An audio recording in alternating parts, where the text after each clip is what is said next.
खांडवा गांव में 7 बजाने को थे। खांडवा गांव में हर शाम की तरह गांव में घंटी की आवाज गूंज रही थी। सब लोग 7 बजाने से पहले अपने अपने घरों की खिड़की और दरवाजे बंद कर दिया करते थे।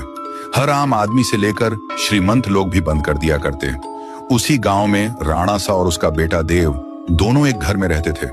राणा सा अपने बेटे देव को बोलते हैं, बेटा देव जल्दी जाके सारे खिड़की दरवाजे बंद करो, 7 बजने वाले हैं। बेटा देव खिड़की दरवाजे कस के लगाना और 7 बजने के बाद किसी से भी बात मत करना, और मैं जब तक ऊपर के खिड़की बंद कर देता हूं, ये बोलकर राणा सा ऊपर के कमरे चले जाता है। देव अपनी पापा की बात मानकर वो जल्दी से खिड़की बंद कर देता है और जाकर दरवाजा बंद करके जब वो लास्ट खिड़की लगा रहा ही होता है कि उसके सामने उसकी माँ अचानक आ जाती है और देव से कहती है, देव बेटा कैसे हो, मैं तुमसे मिलने आई हूं, मुझे पहचाना नहीं, मैं तुम्हारी माँ हूं बेटा। उतने में देव हिचकिचाते हुए कहा, मम्मी तुम यहाँ कैसे? पापा ने तो बोला था कि आप इस दुनिया में नहीं हो, आप मर चुके हो। ये बात सुनकर माँ बोली, नहीं तो देखो मुझे, मैं तो जिंदा हूं, पापा झूठ बोल रहे हैं। चलो बेटा अब दरवाजा खोलो, मैं ज्यादा देर तक बाहर खड़ी नहीं रह सकती, वह लोग आ जाएंगे।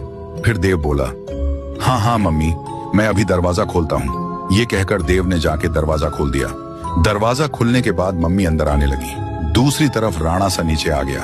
आते से ही उसने मम्मी को आते देख जल्दी दरवाजा बंद कर दिया और एक बाजू की खिड़की सब बंद करने के बाद राणा सा देव के पीछे गुस्से से आवाज लगाई। देव पीछे मुड़ा। राणा सा उसे फिर गुस्से से बोला, तुमने दरवाजा क्यों खोला? मैं मना किया था ना। फिर देव बोला, पर पापा बाहर मम्मी खड़ी थी। राणा सा बोला, शांत हो जाओ मैन, कहाँ था ना तुम्हारी, मम्मी मर चुकी है, मैं तुम्हें बाद में सब बता दूंगा, अब चुपचाप ऊपर जाकर सो जाओ। फिर देव तेजी से ऊपर सोने के लिए चला गया। देव अपने कमरे में आकर बिस्तर पर करवटें लेकर सो रहा था।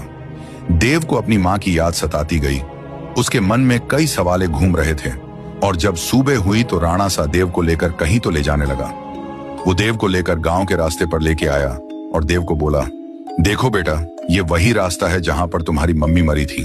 कैसे देव की मम्मी राणा सा बताए गए रास्ते पर 7 बजे मारी गई? ये देखने के लिए पार्ट 2 का इंतजार करें।